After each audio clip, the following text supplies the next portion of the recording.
Welcome to Alberta, the province of beautiful landscapes, mountains, rivers, forests. But what most people don't know is that Alberta houses the tar sands. Now, what are the tar sands? The tar sands are a mixture of sand, clay, water, and a very saturated version of petroleum known as bitumen. Bitumen looks a lot like tar, so most people refer to it as the tar sands, but they are formerly known as the oil sands. They are present throughout the world, such as Russia, but are most known for being in Canada because it's where they're mostly mined. There is speculation that oil sands are also found up in Antarctica, but to go there and to mine it would be way too expensive. Already, just the process of extraction is much more expensive than just mining crude oil out of the ground. Not only are the oil sands more expensive to extract than conventional oil, it's also much more pollutant. Reducing a barrel of tar sands oil creates more than twice as much nitrogen oxides and sulfur dioxide emissions as a barrel of conventional oil. Every year, tar sands operations spew into the air more than 45,000 tons of nitrogen oxides, 115,000 tons of sulfur dioxide, and 74,000 tons of volatile organic compounds, and those are just the excess remains. Nitrogen oxides and sulfur dioxides are major contributors to acid rain, which acidify lakes and streams and damages trees and sensitive forest soils. So this is actually taking more land than it looks like. Volatile organic compounds, or the waste, such as benzene, are known as carcinogens. These can also be found in cigarettes. When combined together, nitrogen oxides and volatile organic compounds react to form ground-level ozone, or smog, which contributes to climate change. You can see a lot of this in the air in China. The majority of the water used by the tar sands industry is taken from the Athabasca River, which flows into the Peace Athabasca Delta, recognized as one of the most important wetlands in the world. Water licenses allow current and proposed tar sands project to withdraw as much as 15% a day of Athabasca's water flow during its lowest flow periods. All this crazy information means that these giant factories placed all around the Alberta tar sands area can just take water throughout the day and spew it back out, not having to worry about pollution because the government says it's okay. It's quite obvious that the Alberta tar sands have a great impact on the environment. But what about the social aspect? Concerns have been raised concerning the negative impacts that the oil sands have on public health, including the higher than normal rates of cancer among the residents of Fort Chipewyan. Now, this is one of the towns that resides quite close to one of the factories. Really scary that you might get cancer because you're eating all these fishes and animals that are supposedly polluted. Not supposedly, they are polluted, and it's scary eating them. But that's my way of life. Unfortunately, because Indigenous people eat their traditional foods, they're one with the land. They start to get sick as their environment gets sick.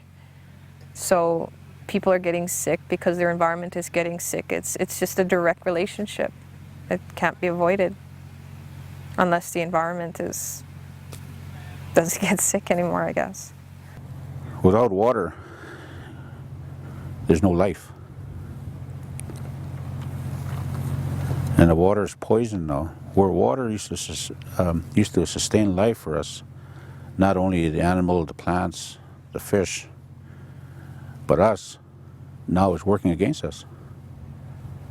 Now that it's poison, now it's going to poison us. The contamination is just getting to the point where people's health is possibly being affected, with all the cancer rates in the community. And we just buried an elder today, and this is beginning to be a very regular thing. People dying of some form of cancer or rare disease. Most of the time when somebody dies here, it's cancer. And yet our government doesn't want to recognize the cancer that we're dying from, The Alberta oil sands are a huge economic aspect for Canada. The rapid expansion of tar sands development has created tremendous economic risks for Canada. Intense expansion, 71% of which is owned by non-Canadian companies, has undermined important sectors of Canada's economy. Expansion has also lured governments into relying on easy oil revenues and tied Canada's economic future to the unstable world of global oil demand. Who benefits from tar sands development? Unlike Norway, which has used oil revenues to pay off its debts and save a public petroleum pension fund worth $600 billion, Canada has no federal savings fund to share this wealth with future generations, while Alberta is currently making cuts to education and healthcare. The $1.3 billion spent to subsidize the oil and gas industries has prevented Canada from pursuing a clean energy economy that can create 10 times more jobs per dollar invested than oil and gas development and spur an innovation rather than raw resource extraction driven economy.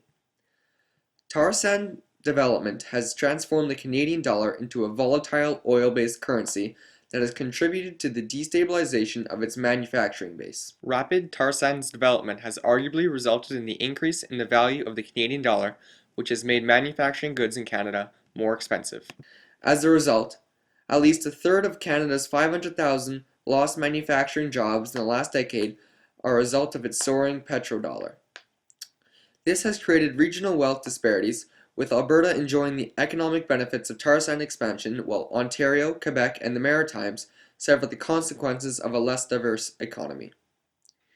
Many of the developments necessary to facilitate tar sand expansion, such as refinery, pipelines, and oil tankers, provide little economic benefit to local communities while exposing them to the economic risks associated with the inevitable oil spills.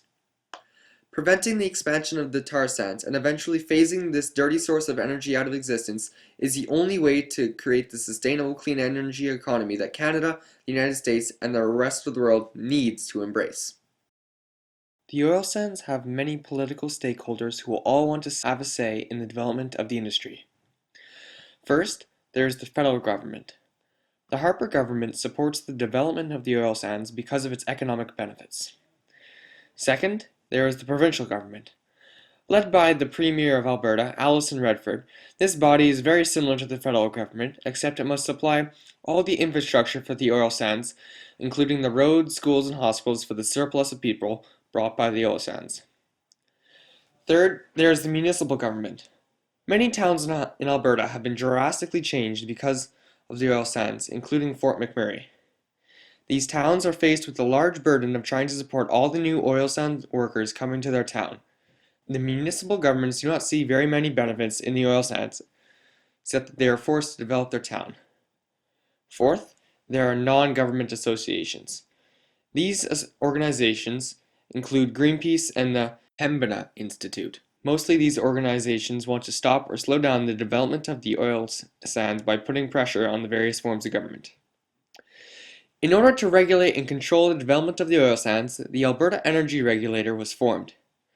Its goal is to, quote, bring together the regulatory functions from the Energy Resources Conservation Board and the Ministry of Environment and Sustainable Resource Development into a one-stop shop, end quote.